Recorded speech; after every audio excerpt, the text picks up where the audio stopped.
Before we begin, we publish new videos every day, so be sure to subscribe for more great content.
Since September the 11th, America has seemed locked into its war on terror.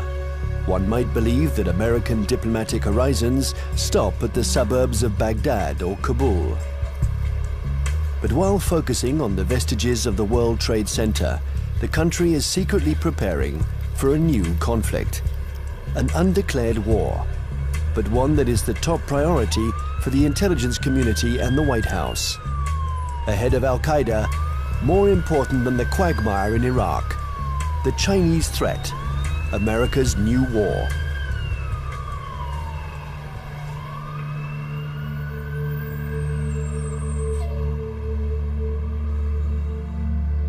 They have a term they call comprehensive national power, which is economic, political, military, all together, cultural. And they say this is the essence of China. This is the time for China to rise. Our time has come. This is the Tang Dynasty again. We are a great power. We are a world power. They are playing the old Sun Tzu game, winning the fight without firing a bullet, or that isn't what Sun Tzu said, but win the battle without losing men. That's the best way of winning. And I think they're very conscious of this, but they're willing to fight.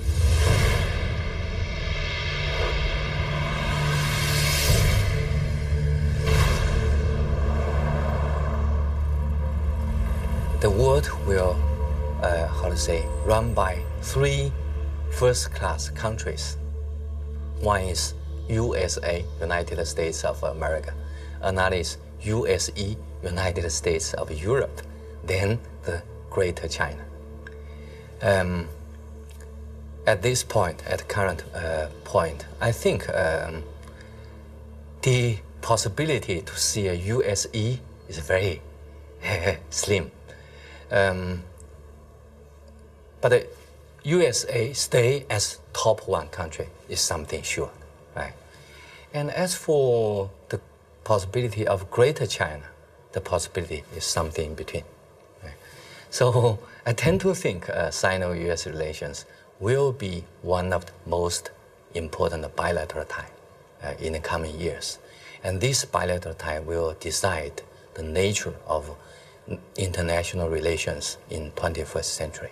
If this bilateral tie is confrontation-oriented, then the whole 21st century will be bound by confrontation.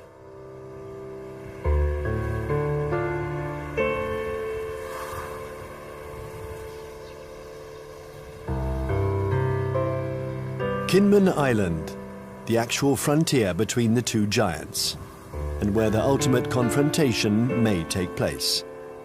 This little island belongs to Taiwan, but it is only 2 kilometers from the Chinese coast.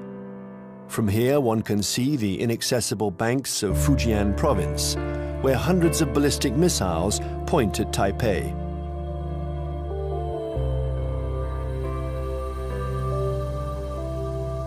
24 hours a day, for 60 years, Taiwan has been watching Communist China.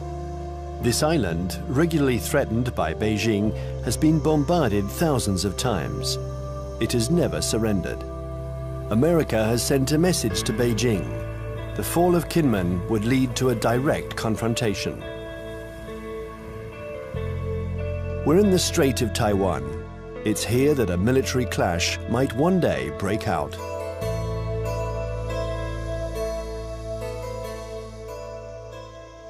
Taiwan is one of those emotional hot-button issues, the way Jerusalem is to Palestinians and Israelis, the way Kosovo was to the Albanians and Serbs.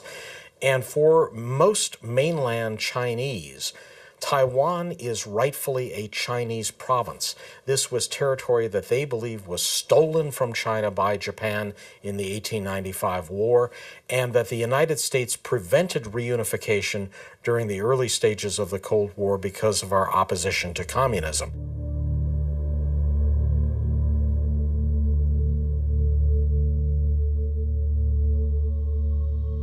In 1996, here in the Straits of Taiwan, China and America engaged in their biggest military standoff. The ongoing elections in Taiwan annoyed the regime in Beijing, so the Chinese army decided to launch huge military maneuvers to test the Americans' reaction.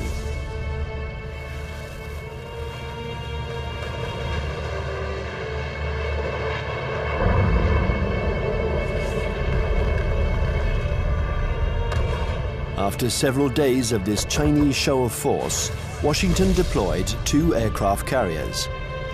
It was the first time the two countries came face to face. For several days, there was extreme tension between the two nuclear powers. When the Chinese fired short-range ballistic nuclear-capable missiles off the north and south coast of Taiwan, and carried out a major, what we call a live fire exercise.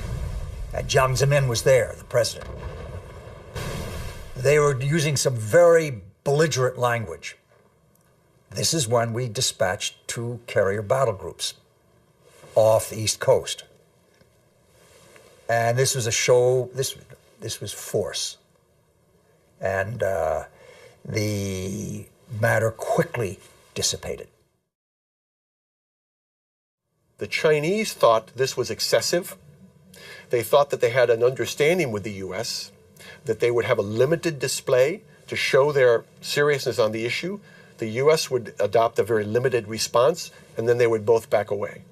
They regarded the deployment of a second carrier as excessive and in some ways as humiliating to the Chinese, because the Chinese couldn't do much to deter or complicate the deployment of those carriers.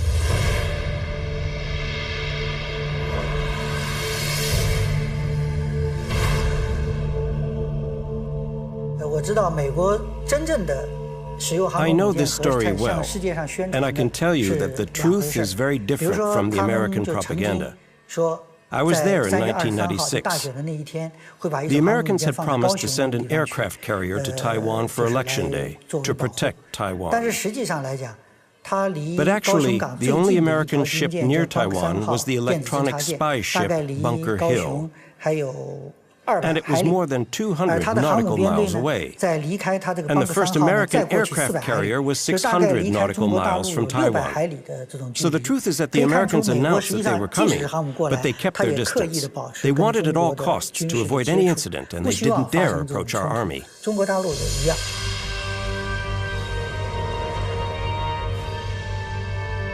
Even if the Americans didn't take much of a risk, in the eyes of the world, they reaffirmed a sacred principle of their foreign policy.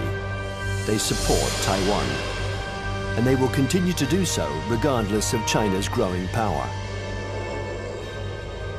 I think believes Taiwan is very important for a number of reasons, not to mention the fact that it's our 8th largest trading partner, our 6th largest market for agricultural goods. It's one of America's most important sources of high-tech semiconductor products. Even though they're imported to the United States via China, they're made in Taiwan. But that, of course, isn't the only thing. The real reason I think America has a commitment to Taiwan is because Taiwan is a democracy. It is, in fact, the most vibrant and dynamic democracy in East Asia. And it's a democracy that came to fruition under the pressure of the U.S. government, primarily the Congress, after 40 years of very tight authoritarian rule by a regime that came from mainland China. I think, however, the real reason that the United States, especially the Pentagon, is so concerned about Taiwan is that it has been a very strong defense and intelligence partner for the last 50 years, including the last 30 years since the breaking of relations with the Republic of China on Taiwan. We have still maintained a very strong defense relationship and a very strong intelligence collection relationship with Taiwan. I would say the United States is committed to Taiwan. This goes back historically a long, long way. World War II, we were there. And we were looking for a strong, unified, democratic China. Well, we got 2/3 of it. Strong and unified, not democratic. Now we're calling China a responsible stakeholder. We've got half of it. We've got a stakeholder, but not a responsible one yet. The U.S. feels that we have an obligation, legal, moral, to Taiwan, that we cannot stand idly by and let this be taken over by what looks like an authoritarian, communist-influenced power. This cannot be.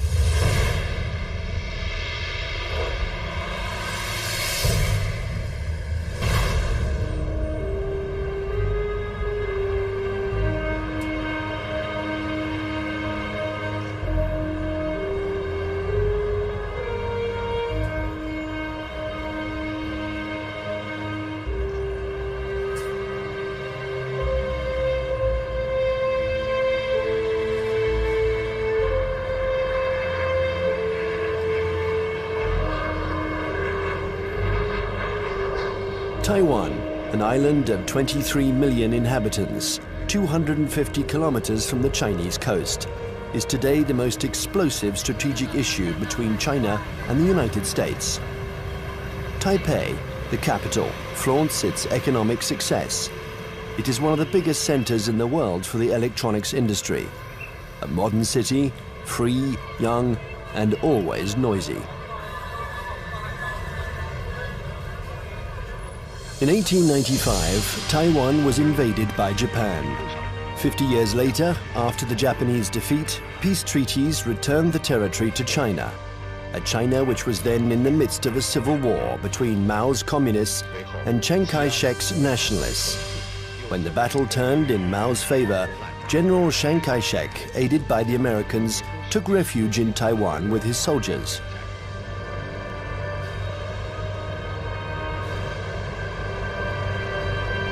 Since then, two Chinese governments have coexisted. In Beijing, the communist regime that controls the entire mainland. And in Taipei, the nationalist regime, having become little by little a democracy, calling itself the Republic of China, which rules only Taiwan. Officially, these two governments both claim to be the legitimate representatives of all the Chinese. Taiwan is not recognized as a state by the UN. Only 20 small countries maintain diplomatic relations with the island. A fragile independence, while Beijing still considers Taiwan as the 23rd province of the People's Republic, a rebel province that the regime intends to reunite with the motherland. I would say two major motivations. There are many others, but two major ones. The first one is national pride, unification of China. They are committed to this. This is a strong emotional drive in China. And you don't downplay it. It's real. It's powerful. The second is strategic. They know through history, if Taiwan is in unfriendly hands, that China is very badly affected. If you turn the globe around, and if you were the Navy commander, of the Chinese armed forces, then you will see the only way to protect my coastline is to extend our defense and power projection capability far away from our territory. Why I need to do that? Because the economic center, financial center, education center, production center of today's China is all on the coastline. So the Navy's mission is to make sure that nobody touched this so I can continue to grow. To go out, you have a big stone right there. You can go other places, but there is a stopper, a stone blocking your way, and that's Taiwan.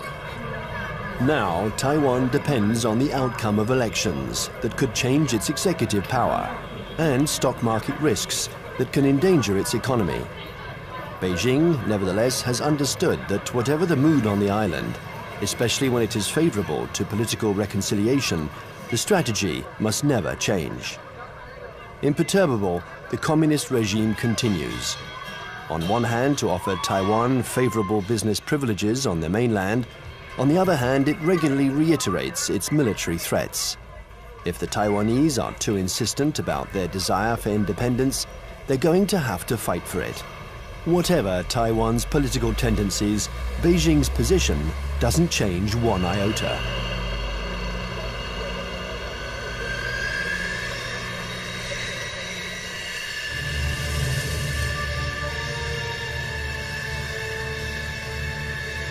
A freeway in the middle of the island of Taiwan. In a few minutes, it has been transformed into a landing strip. The population watches this military exercise. They're used to it. French Mirage 2000 and American F-16 jets land and take off with an enormous roar.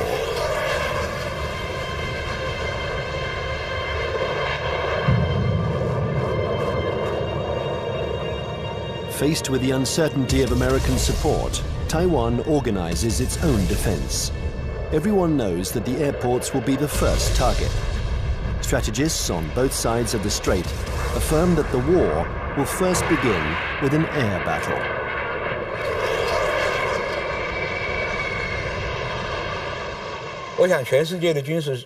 I think that experts the world over know that it's very difficult to succeed with an invasion. We still remember Normandy. In a strait like ours, it's what's in the air that will make the difference. And we've always tried to keep a strategic advantage over China, our air superiority. But with the Chinese missiles, this equilibrium has been put into question. They can destroy our airports, and if they are destroyed, we lose our only advantage over China, our air superiority.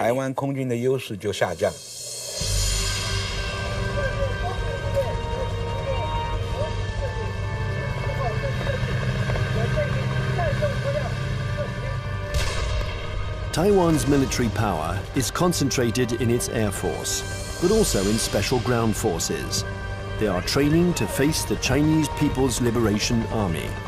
In the event of a conflict, they expect elite Chinese troops to parachute onto the island to attack strategic targets. Every Taiwanese people here knows that when the war comes, Taiwan is going to take the first bullet. We are going to take the first bullet, and probably we're going to take the bullets continue for about 2 weeks until a month, until that the United States coming. And there's no way that U.S. will come here to fight a difficult fight. If they really want to get involved, it's better for them that to wait when the Taiwanese people, we are wearing down the Chinese elite troops and give them the huge number of the sacrifice. And then the U.S. can come in and clean out the battlefield and win an easy fight. Everybody in Taiwan knows that.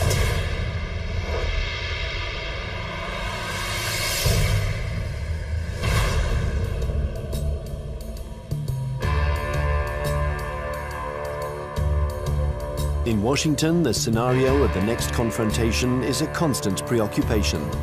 They know that Chinese military power has increased significantly. But how the Pentagon will react in case of a new Taiwan crisis remains a mystery. It's certainly not automatic, the support for Taiwan. It never has been. The United States has always maintained a policy of so-called strategic ambiguity, in which neither Beijing nor Taiwan can know clearly what the U.S. response might be under any given set of circumstances.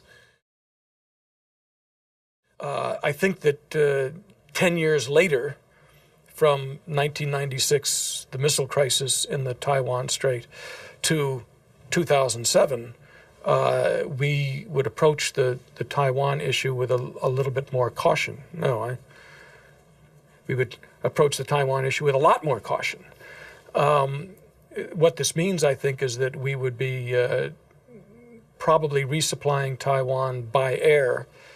We probably would put a active duty military contingent on Taiwan rather than risk putting our ships in harm's way. Coming away from this crisis, the U.S. has concluded that I think there's been problems in what they've concluded.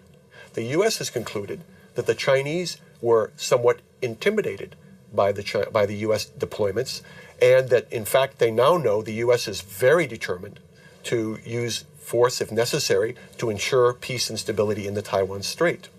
In fact, however, I don't think the Chinese were all that intimidated by the deployment of the carriers. What they were is it strengthened their resolve to acquire capabilities so that they won't be intimidated in the future.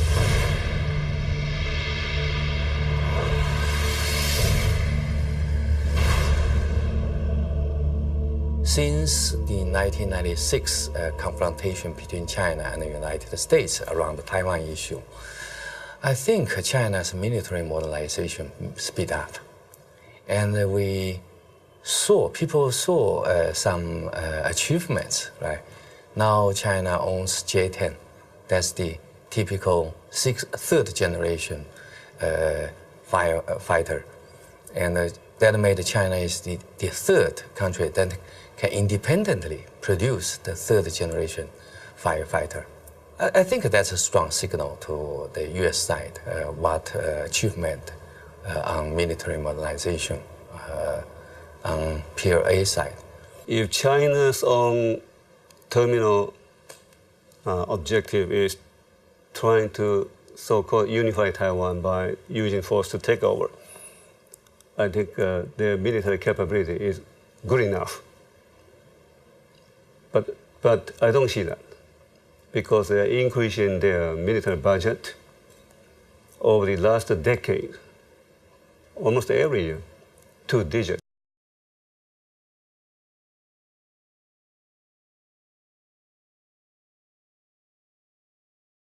And their budget is not transparent. Some observers calculated, they said, well, in fact, the real number could be triple or double the current budget that they made it public. So why they are doing it? They even, for instance now, they even try to show off they have the capability to destroy the satellite circling around in space. Why they did it? Because they want to show to the rest of the world that we are capable of one day becoming a superpower, maybe overtaking the United States.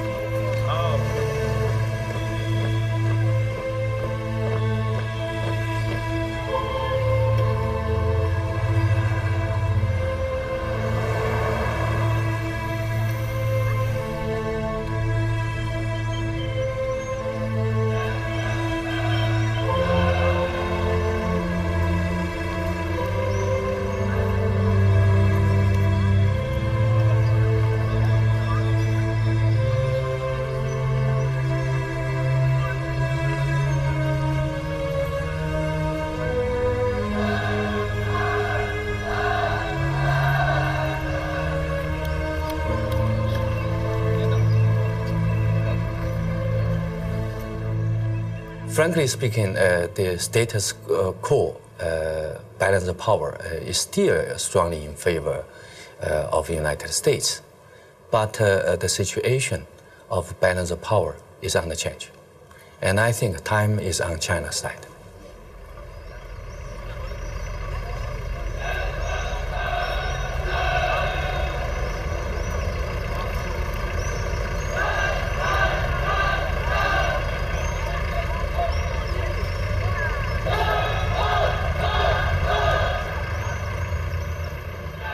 Since the 1996 crisis, the United States and China have often had occasion to test each other's resolve. Small conflicts, sometimes public, sometimes secret, that can be understood today as a pattern of confrontations between the two powers. On May 7th, 1999, in the midst of the Kosovo War, NATO bombed the Chinese embassy in Belgrade. 3 Chinese people were killed. NATO claimed it was a military error. CIA had apparently furnished the wrong maps. In answer to this provocation, the Chinese organized mass demonstrations in front of American embassies.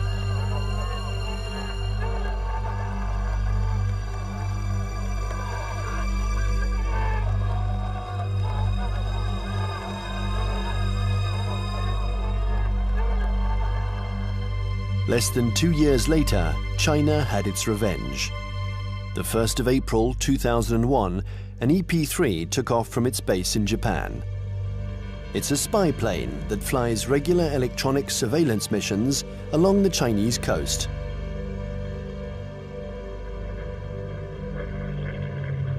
After 6 hours of flight, while still in international airspace, the American airplane was intercepted by 3 Chinese jets. This had been going on for some months. The Chinese planes came within a few meters of the American plane, a little game that the pilots were used to. One of the Chinese pilots was Wang Wei, and the crew of the EP-3 knew him well. He had already shown through his past interceptions of U.S. aircraft that he was willing to take some very serious risks in coming very, very close to U.S. aircraft. They knew him well. Smart Alec. Hot dog, we call him. He's in the thing and screw you. And Sam, he comes up like this. Well, he comes a little bit too close.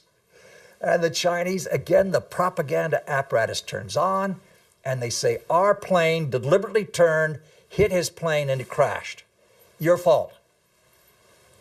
And we said to China, that defies the laws of physics. The U.S. government had already expressed its concern over this to the Chinese government. I think in this instance, he miscalculated, and he allowed his aircraft to get too close, and it struck the U.S. aircraft, and it damaged his aircraft in a way that forced him to crash.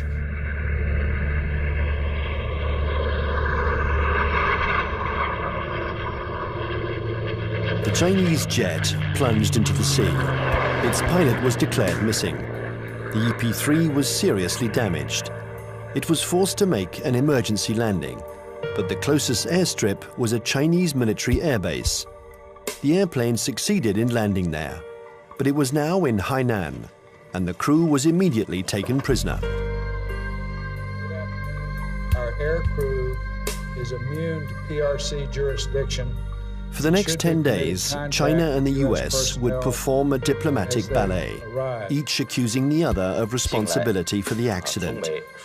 Beijing refused to liberate the crew. This bought time for their military experts to inspect and dismantle the American airplane, which was jam-packed with secret defense equipment.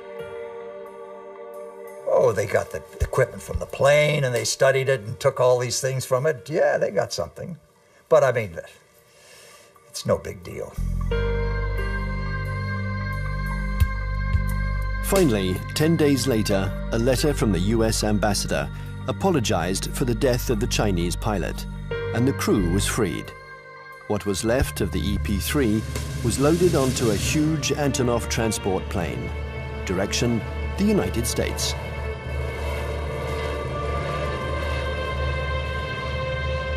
The People's Liberation Army did the same thing after each small battle. They analyzed all American techniques and strategies. It was almost an obsession with Beijing. Chinese military development was entirely oriented towards a confrontation with the US. In 1996, China understood that aircraft carriers were the main threat, so they tried to develop arms to counter them. There are several things that the Chinese have done over the last several years that play to this capability. One of them is they have developed a larger number of more sophisticated submarines, diesel submarines. And contrary to what a lot of people think, many diesel submarines are quieter than many nuclear submarines. They're very hard to detect. The Chinese have built a significant number of new types of diesel submarines. They've also developed a significant number of new varieties of surface warships. Both of these sets of capabilities have application to the Taiwan situation.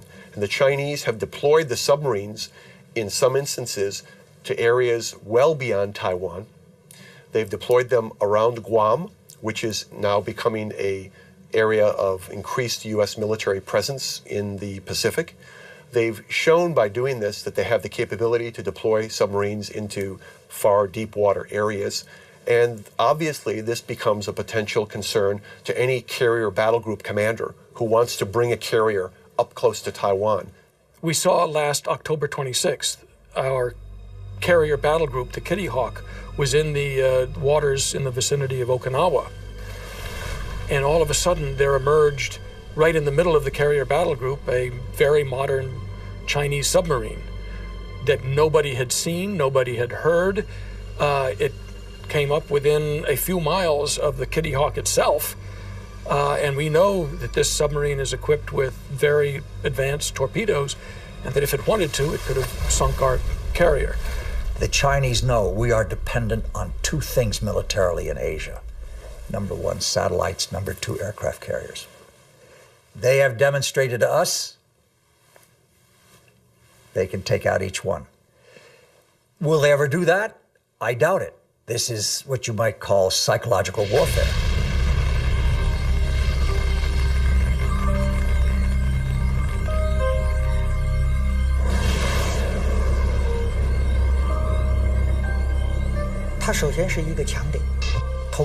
Satellites are an American strong point.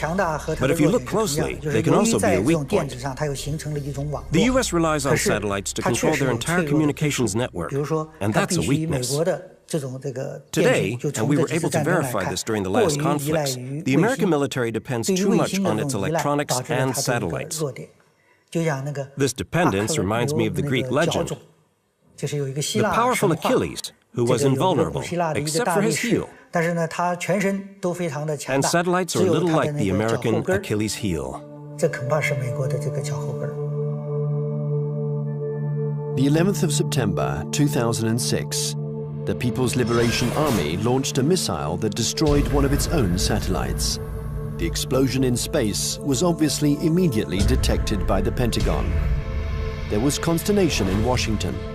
Nobody had anticipated this Chinese initiative. The Chinese have had an anti-satellite program for some time now, and it's designed primarily to, again, to deter the United States or to complicate U.S. decisions in the event of a crisis. So yes, I think the recent shot by the missile to fire against their own satellite and shoot down their own satellite was designed to convey a signal to the United States about the fact that the Chinese are not simply going to sit back, in their view, and allow the U.S. to have predominant influence.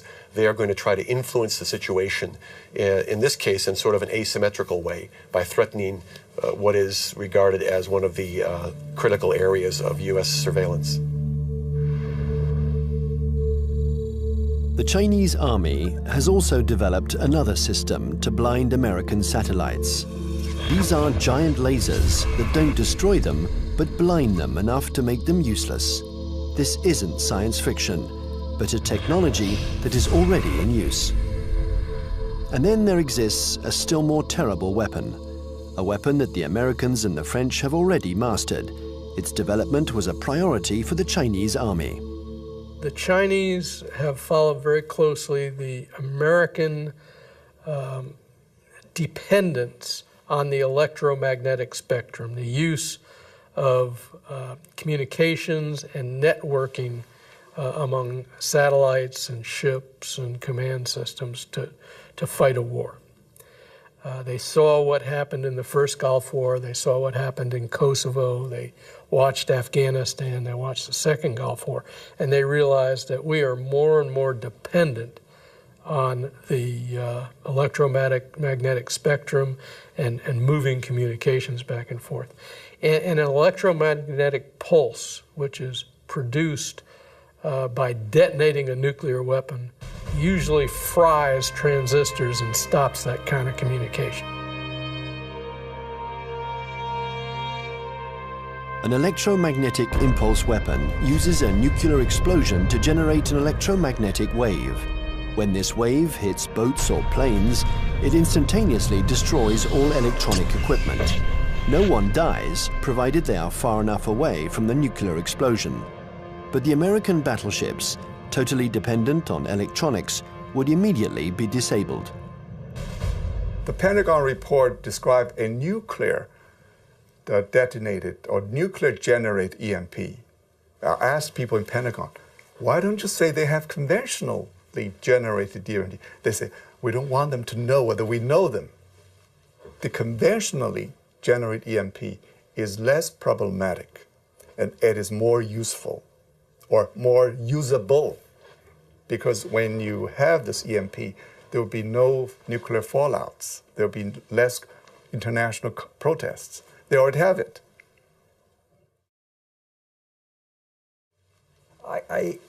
Yes, it is like shooting down the satellite, getting the submarine under the aircraft carrier, EP-3 incident offhand. It is, look, we mean business. You pay attention to what we're doing. We're publishing the figures that our military budget is going up because we are creating a strong defense against you. China's developing power isn't only military. The regime has understood that it has to make use of every citizen, every business, every organization in its confrontation with the United States. An arms race wouldn't make sense against Washington. It's a war to control energy, the media, culture, and raw materials.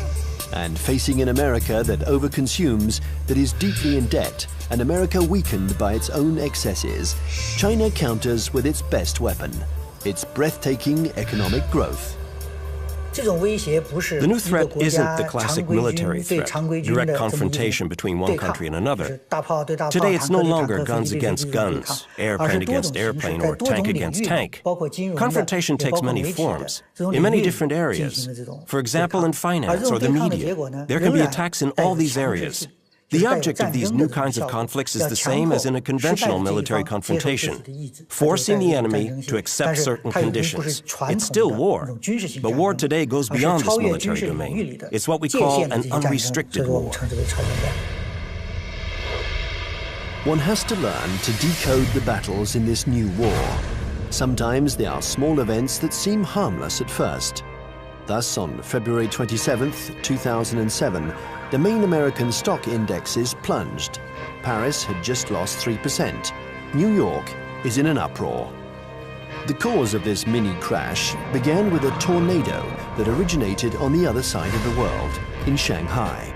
Suddenly, and with no apparent reason, the stock market there lost 9%, and it took the whole planet down with it. Nobody really understands what happened, but in New York, they pondered the lesson. China had just shown that it could use its new economic power to destabilize its adversaries, above all when they are weakened, like the United States, by the subprime crisis. Beijing uses economy in several ways. First, by influence. In Southeast Asia, worldwide. They invest money when the leaders visit that capital. Then they sign some agreements. The second is what you said. They would only hint at something they might do. For instance, the now $1.2 trillion foreign reserve of China as of the end of March 2007, 40% of them are deposited in United States Treasury bills. So if Beijing decides to transfer that to euros, it will be very painful to the United States. But Beijing doesn't need to say. It only hints here and there. And Washington feels a big headache. Thus, China and America multiply their battlefields. There is the piracy of Hollywood DVDs, the recall of Chinese toys by American builders, the reception of the Dalai Lama in Washington, the buying up of oil companies by Beijing, hundreds of conflicts. China and America think that they have to dominate in order to survive. the U.S. consumed over 35% of the whole, global consumption, right? 8 times as their population percentage. So they enjoy this position as the only superpower. Then they can get extra resources. So there is a bipartisan support stance for U.S. foreign policy. They will remain as the only world leader in the world. And then they will keep alert against any country, no matter the name of this country, China, French, Russian, Germany, India, Brazil, any country that can threaten the U.S. dominance, that will be a problem.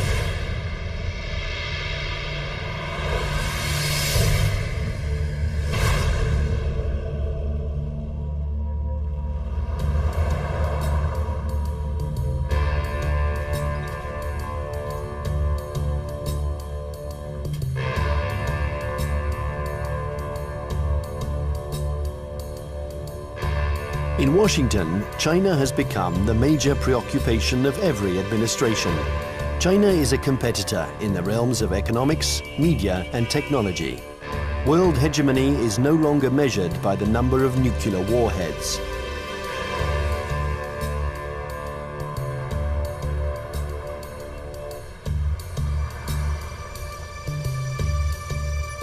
Congress has even created a permanent investigation commission, unique in its kind, whose mission is to study the economic and security challenges posed by China.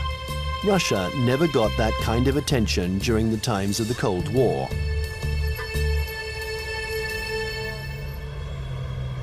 There is a global plan from China. They have two.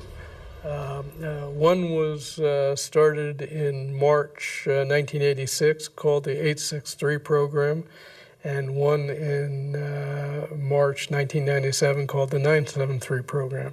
The first, the 863 program, called the Torch Plan, was a global plan designed to gather and bring to China dual-use technologies that could be used to improve China's technological base and economy and industry while improving its military capacity. And it's an organized thing, you know. Each industry every year from the central government gets goals and targets and objectives and gets told to send people out and go do that. So it is organized, and it's not perfect, but it's organized. And the 973 plan is a parallel designed to improve their capacity in basic research and innovation. People in the States pay too much attention to China. So there are some oversensitive on China. Then this oversensitive leads to a lot of, over-exaggerate conclusion. So that's no good to find the real fact. I think the real fact is that the economic power of China is still far ahead of, far lack of United States, not to mention military power.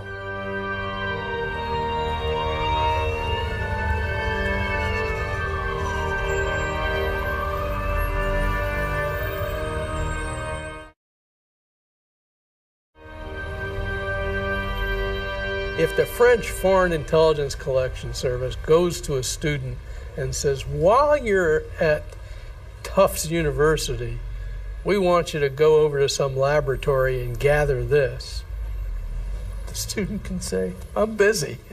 It's going to interfere with my dissertation.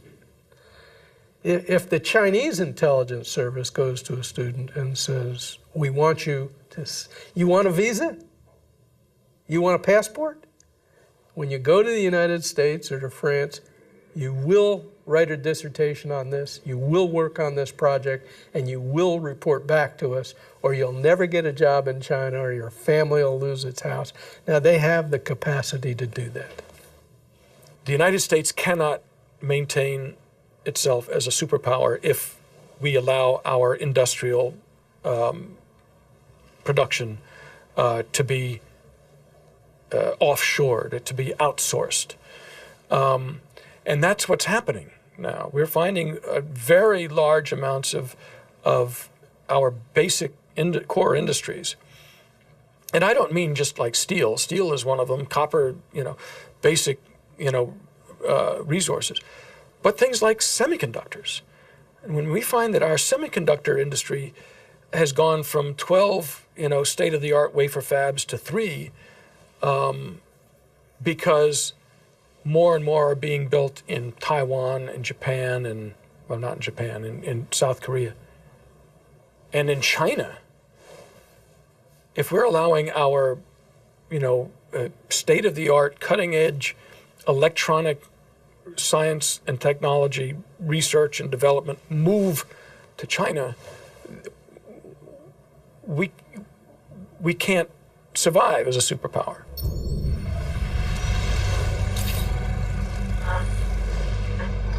This technological war culminates in cyberspace. China and the US have armies which are developing cyber soldiers who spy on or attack each other's computer networks.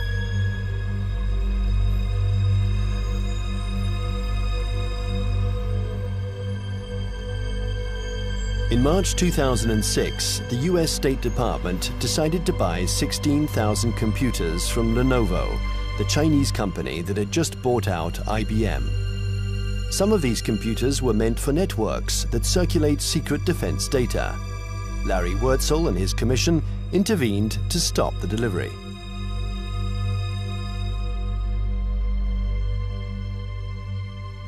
Having been an intelligence officer for a lot of years, 25 years in military intelligence, and having also for a part of that time worked on counterintelligence and signals intelligence, communications intelligence, that I knew it was technically possible to alter or embed either software or even hardware into a computer that would allow someone access to a whole network.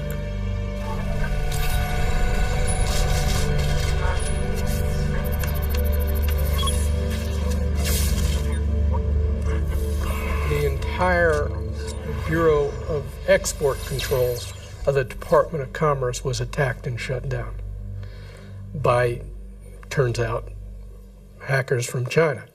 The State Department itself lost a bureau and all its computers by hackers from China. The National Defense University of the United States had its computer systems shut down, and the Naval War College had its computer system shut down. Other computer systems, government computer systems, have been attacked. And I think General Cartwright, the commander of the U.S. Strategic Command, has recently testified in front of Congress about this. So I knew these things were going on. There's more going on that we learn about on the Commission because we do have access to classified information. I can only say that in many cases, the United States knows these attacks are coming from China and knows that they're coming even from specific organizations in China. But I can't go into the details on who. The war on the internet is as old as the internet itself. And one can't say that this was a Chinese invention. In America, the CIA and NASA employ 25,000 people to work on the internet. They have the largest internet surveillance and listening centers. So it's true, war exists on the internet. The war has begun without a single missile being fired, without the world noticing. The war has begun in all of these new technologies. Many civil technologies also have military applications. This is especially true of the entire electronics industry and the internet. They're new battlefields in an unrestricted war. The media, finance, business, all these are included. It's a war because there is real antagonism, and both parties try to take advantage of their adversary. It's a new form of war, the unrestricted war.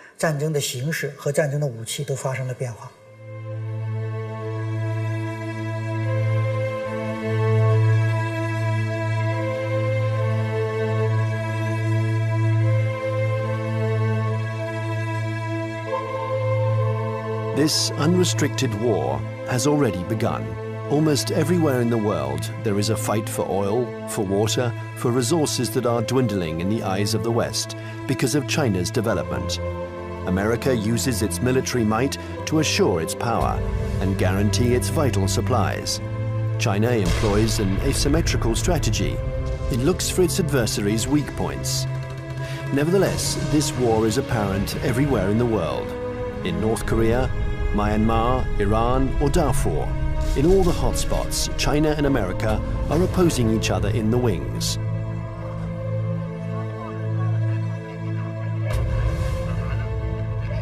Remember the words of Deng Xiaoping, there cannot be two tigers on the same hill.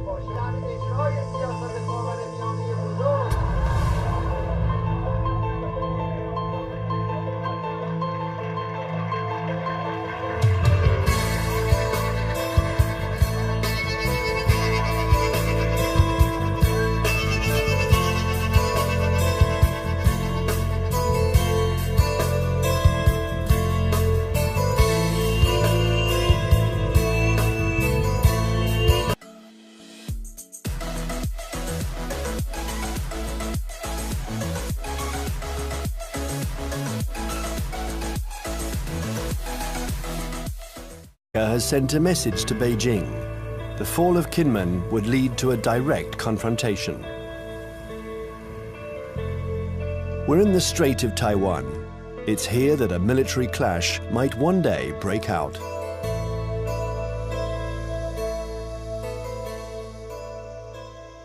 Taiwan is one of those emotional hot-button issues, the way Jerusalem is to Palestinians and Israelis, the way Kosovo was to the Albanians and Serbs. And for most mainland Chinese, Taiwan is rightfully a Chinese province. This was territory that they believe was stolen from China by Japan in the 1895 war, and that the United States prevented reunification during the early stages of the Cold War because of our opposition to communism.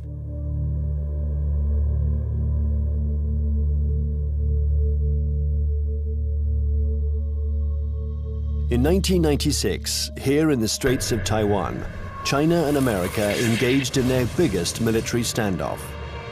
The ongoing elections in Taiwan annoyed the regime in Beijing, so the Chinese army decided to launch huge military maneuvers to test the Americans' reaction.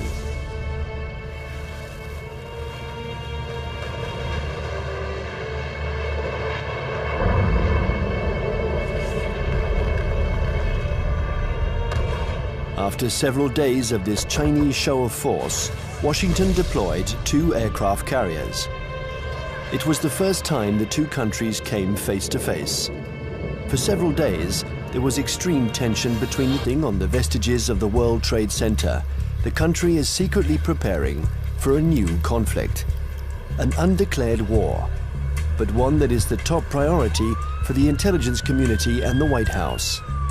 Ahead of Al-Qaeda, more important than the quagmire in Iraq, the Chinese threat, America's new war.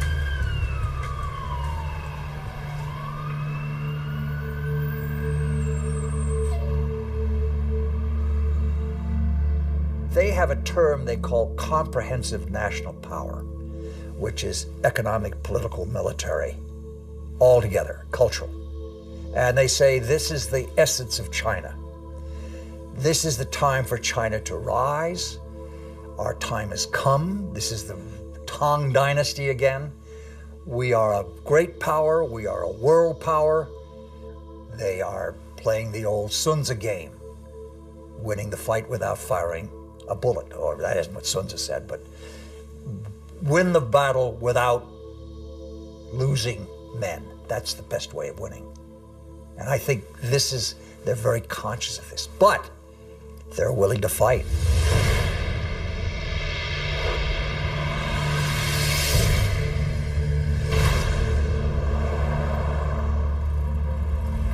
The world will, run by three first-class countries.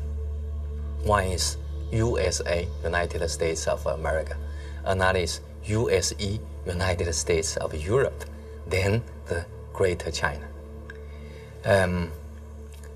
At this point, before we begin, we publish new videos every day, so be sure to subscribe for more great content.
Since September the 11th, America has seemed locked into its war on terror.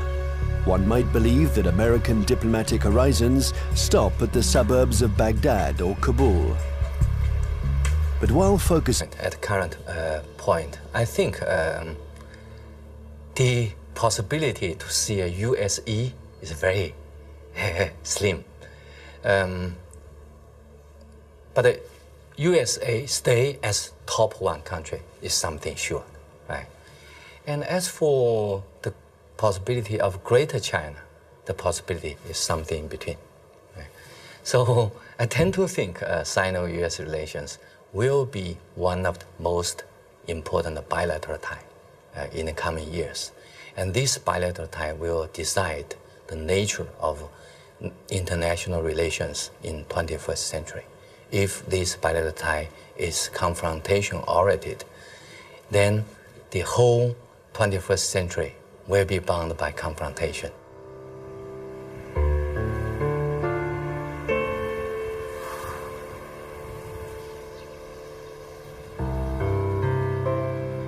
Kinmen Island, the actual frontier between the two giants, and where the ultimate confrontation may take place. This little island belongs to Taiwan, but it is only 2 kilometers from the Chinese coast. From here, one can see the inaccessible banks of Fujian province, where hundreds of ballistic missiles point at Taipei.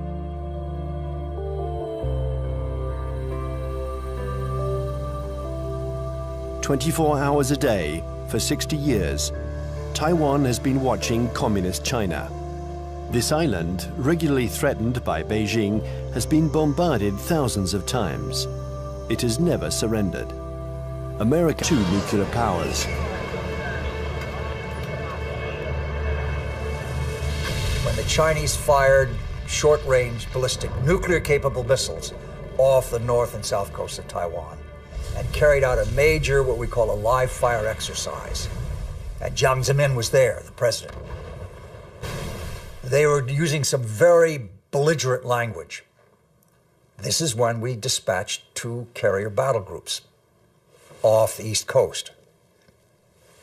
And this was a show, this was force. And the matter quickly dissipated. The Chinese thought this was excessive. They thought that they had an understanding with the U.S., that they would have a limited display to show their seriousness on the issue. The U.S. would adopt a very limited response, and then they would both back away.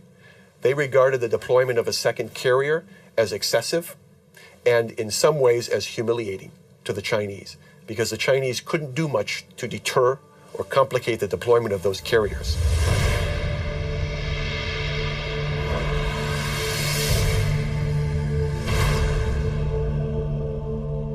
我知道美国真正的 I know this story well, and I can tell you that the truth is very different from the American propaganda. I was there in 1996. The Americans had promised to send an aircraft carrier to Taiwan for Election Day to protect Taiwan. But actually, the only American ship near Taiwan was the electronic spy ship Bunker Hill.